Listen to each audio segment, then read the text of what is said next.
like I'm so far away.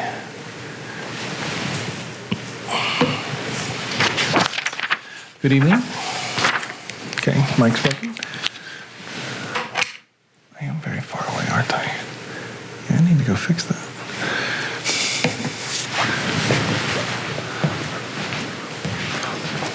Ouch.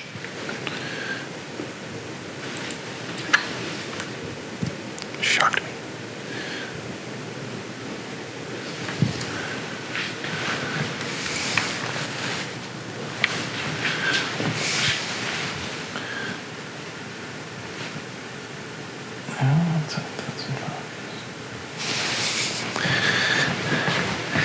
You know, it is Friday night. We're coming on late. And it's a very good likelihood no one will show up. But that's all right. Give it a minute. It is 6:45 in the Mountain Time Zone, which means it's 8:45 on the East Coast, where the majority of my viewers come from.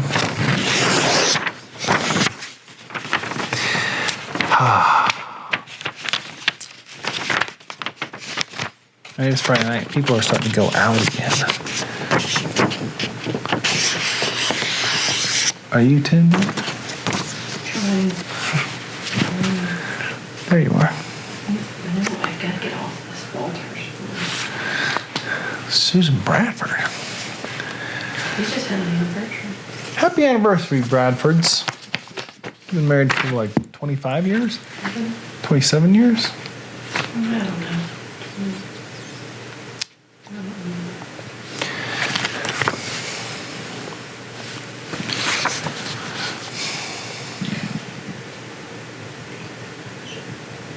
What? The producer's fighting with the internet on her phone.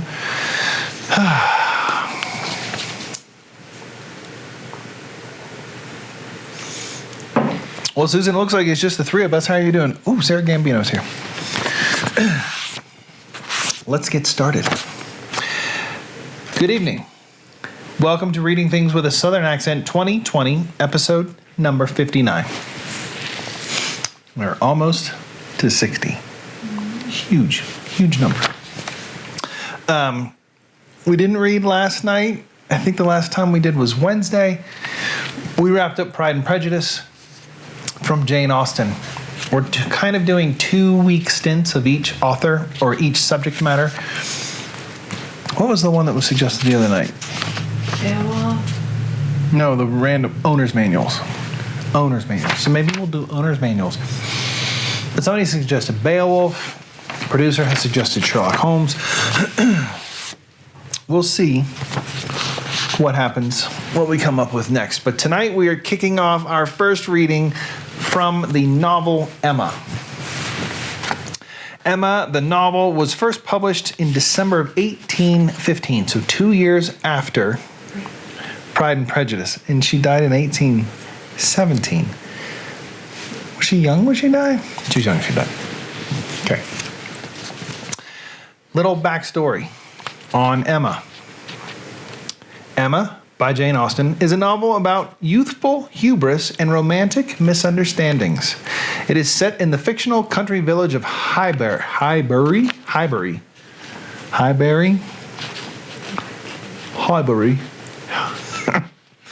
and the surrounding estates of Hartfield, Randalls, and Downwell Abbey. Not Downton Abbey, Downwell Abbey.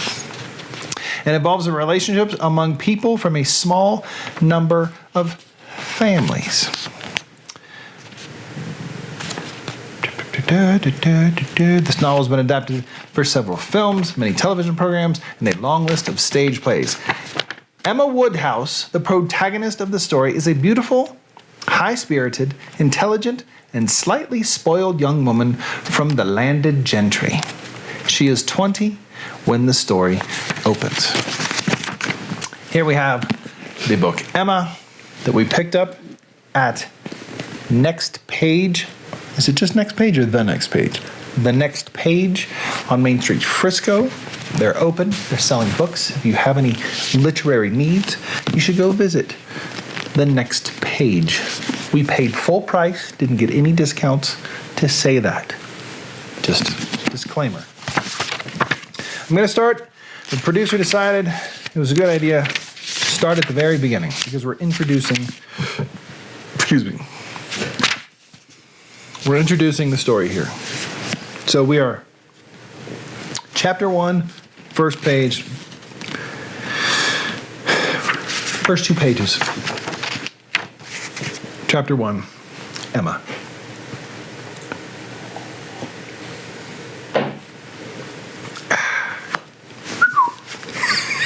That one gets me every time. Emma Woodhouse, handsome, clever, and rich, with a comfortable home and happy disposition, seemed to unite some of the best blessings of existence, and had lived nearly 21 years in the world with very little distress or vex her. She was the youngest of 2 daughters of a most affectionate, indulgent father, and had, in consequence of her sister's marriage, been mistress of his house from a very early period. Her mother had died too long ago for her to have more than an indistinct remembrance of her. Sorry, phone is buzzing over here. I will start over. Her mother had died too long ago for her to have more than an indistinct remembrance of her caresses, and her place had been supplied by an excellent woman as governess, who had fallen little short of a mother in affection. Is she trying to say she's not very nice? Okay. 16 years had Miss Taylor been in Mr. Woodhouse's family, less a governess than a friend. Very fond of both daughters, but particularly of Emma. Between them, it was more the intimacy of sisters. Even before Miss Taylor had ceased to hold the nominal office of governess, the mildness of her temper had hardly allowed her to impose any restraint, and the shadow of authority being now long passed away, they had been living together as friend and friend, very mutually attached, and Emma doing just what she liked, highly esteeming Miss Taylor's judgment, but directed chiefly by her own. The real evils, indeed, of Emma's situation were the power of having rather too much of her own way and a disposition to think a little too well of herself. These were the disadvantages which threatened alloy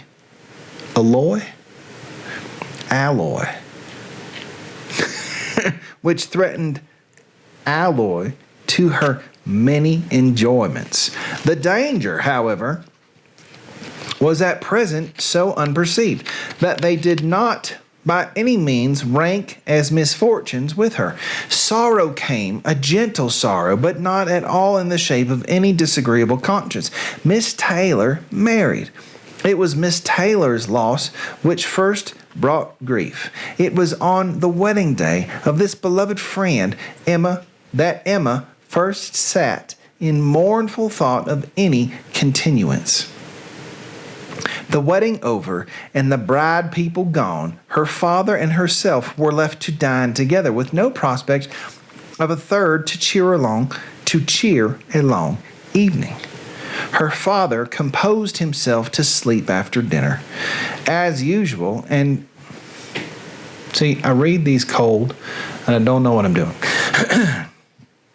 Her father composed himself to sleep after dinner, as usual, and she had then only to sit and think of what she had lost. The event had every promise of happiness for her friend, Mr. Weston. For her friend, period. Mr. Weston was a man of unexceptional character. A what? I need to work on it. Producer's telling me that I'm losing the southern accent. I need to fix it. Mr. Weston was a man of unexceptional character, easy fortune, suitable age, and pleasant manners. And there was some satisfaction in considering with what self-denying, generous friendship she had always wished and promoted the match. But it was a black morning's work for her. The want of Miss Taylor would be felt every hour of every day. She recalled her past kindness, the affection of 16 years, how she had talked and how she had played with her from 5 years old, how she had devoted all her powers to attach and amuse her in health, and how nursed her through the various illnesses of childhood. A large debt of gratitude was owing here, but the intercourse of the last 7 years, the equal footing and perfect unreserve which had soon followed Isabella's marriage on their being left to each other, was yet a dearer, tenderer recollection. She had been a friend and companion such as few possessed, intelligent, well-informed, useful, gentle, knowing all the ways of the family, interested in all its concerns, and peculiarly interested in herself in every pleasure. Every scheme of hers, one to whom she could speak every thought as it arose, and who such an affection for her as could never find fault. How was she to bear the change? It was true that her friend was going only half a mile from them, but Emma was aware that great must be the difference between Mrs. Weston, only half a mile from them, and a Miss Taylor in the house. And with all of her advantages, natural and domestic, she was now in great danger of suffering from intellectual solitude. She dearly loved her father, but he was no companion for her. He could not meet her in conversation, rational or playful. The evil of the actual disparity in their ages, and Mr. Woodhouse had not married early, was much increased by his constitution and habits, for having been a valetudinarian all his life. Valetudinarian, that's what I'm going with. Do you know what that is? Me neither. It's like valet, VALETUDINARIAN. I thought you were going to Google that. Oh, okay. Without activity of mind or body, he was a much older man in ways than in years, and though everywhere beloved for the friendliness of his heart and his amiable temper, his talents, could not have recommended him at any time. Her sister, though, comparatively but little removed by matrimony, being settled in London, only 16 miles off, was much beyond her daily reach, and many a long October and November evening must be struggled through at Hartfield before Christmas brought the next visit from Isabella and her husband and their little children to fill the house and give her pleasant society again. And that's where we're going to cut this off tonight. So what we're learning here, I think, about Miss Emma Woodbridge is that in the description, it says that she is a slightly spoiled human being. I think that she is learning and realizing that her life was easier than she wanted it. It was easier than she thought it was. And now this upheaval of her governess or nanny, if you were in the South, you would say nanny, has thrown a monkey wrench into her whole process. So I feel like there's a tantrum that's going to come on here pretty soon. We will find out. I don't know. It is Friday night, May the 5th. June. I have lost a month. June the 5th. Hello, Lindsay. Childhood has illness.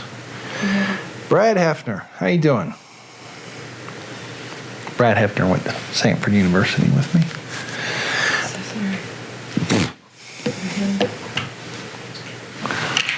sorry. Tomorrow is Saturday. We probably will pick this up tomorrow and do a reading tomorrow, I think. Are you working tomorrow? Producer is working her real job tomorrow. I will be also working, but I think I can make it here 6 p.m. We'll find out. That's it. Yeah? Anything else? Anything newsworthy? It might rain tomorrow. Tomorrow's forecast does not look favorable. Supposed to shoot something outside tomorrow in the morning, and it looks overcast. And shut up. Where'd you see this? The producer just told me that the forecast is saying that Tuesday there might be snow. This is what happens when you live at 9,000 feet above sea level. It is June the 5th. Are you serious? Anyhow. We might have some new technical things for the show coming up next week. So stay tuned. I've gotten a couple of new toys that I'm trying to test for a legitimate paying job that's coming up here in a few weeks. But I got to plug them all in and see if they work. So I might do it here for the show, which could be a lot of fun. That's going to do it for me here tonight. Anyone else? Lindsay. It was a part of where you... Oh, I got it. Thanks, Lindsay. I like how Lindsay pays attention. Like, out of all the people that watch this, I think, Lindsay, you pay attention more, or at least your comments show that you pay attention more than anyone else. I mean, my parents might be paying attention, but they're not commenting with legitimate commentary as introspective into the reading. I'm getting the wrap-up signal here. It's Friday. We've got to go to the grocery store and pick up some food for dinner. We're making chicken lettuce wraps. It's like those things from P.F. Chang's, but they're way better because the producer makes them and I eat them. And the children will be here. We will see you tomorrow. Thank you for tuning in. This is episode 59. Tomorrow will be episode 60. Maybe we'll have a little party or something. I don't know. Oh yes, thank you. What do I do without her? I'm so glad she's here. Wrapping it up. Good night. Thank you for watching. And as always, in times like these, we need some nonsense. And please wash your hands. Good night.